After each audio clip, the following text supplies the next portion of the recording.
For today's ganap, nakakita nga pala kami ng bagong resort dito sa Kilometer 12. Ito nga pala siya guys, bagong develop ito. So sa mga naghahanap dyan ng mga resort, ay ito na ang best resort para sa inyo. Hindi ka mapapagod maglakad, check. Kasi tabing kalye lang to. Fresh ang water, running water, check. At ikatlo ay talaga namang napakalinis ng tubig dito. Pwede mong inumin sa sobrang linis. Ayan po. Hindi masyadong crowded dito guys, unlike sa Hidden Paradise. Unlike sa Lolas kahapon, pumunta muna kami dun sa mga lugar na yun bago namin ito puntahan. Kasi puno talaga kahapon sa Hidden Paradise saka sa Lolas kahapon. So, bumalik kami para maghanap ng resort na hindi masyadong crowded at kami-kami lang. So, ito yung nakita naming resort. At ito ay bagong develop lang dito sa Kilometer 12. Ang pangalan ng resort nila ay Kilometer 12 Resort. So, yun po yung pangalan ng resort nila. At meron naman silang tarpaulin sa labas. Makikita nyo sa may bandang. Pag galing ka dito sa Kabayanan ng Infanta, bandang left side po yung tarpaulin na makikita mo. Ito po yung pinakang resort. At tingnan nyo, yun na po mismo yung tabing kalye. Nakita nyo may dumaang kotse na black. Ito na po siya agad. Hindi ka na maglalakad at hindi ka mapapagod po. Guys, kung pupunta kayo dito, make sure na tag-init kasi super lamig ng tubig. Kami yata inaligo lang dyan ay 30 minutes. Alam nyo bang ito'y dinarayo din ng mga taga Manila? At yung mga ibang nakausap ko dito na may mga kanya-kanyang cottages na nakapwesto na sila doon. Sila doon yung mga galing pa sa Antipolo, yung iba ay taga Manila mismo at yung iba ay taga Pampanga pa nga.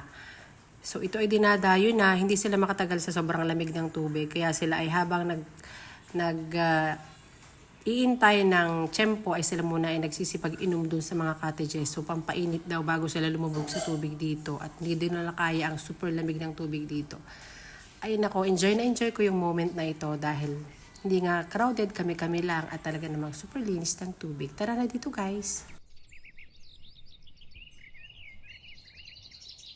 Ang pinakang nagustuhan ko pa dito guys ay meron silang part na malalim which is yung lampos tao. Ito kasi yung gusto kong lango yan, yung lampos ako. Para talaga namang feel na feel ko yung nature o di ba ga. Lampos tao, meron din naman dito na hanggang yan lang, hanggang balikat lang or hanggang dibdib lang. Yan siya. Ito yung sa pangalawang level. Tapos ang maganda rin dito is meron din sila ritong pangbata na pwede mag-swimming ang mga bata na hanggang dibdib din lang ng bata. Kumbaga man ay may option o may choices ka rito kung saan mo gustong part mag-swimming. Kaya naman the best dito kung kayo pupunta. At bagong resort ito na sabi ko ay maganda ang pagkakagawa at malinis ang tubig. Malinis din ang kanilang kapaligiran guys at mabait yung kanilang mga staff dito. So yun lang, salamat sa panonood. Happy weekend guys, babushki!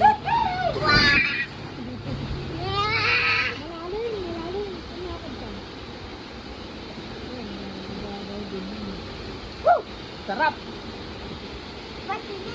Kapag magandahan eh. Kahit yung tayo right ako din swimming pool na tayo sa Malinis.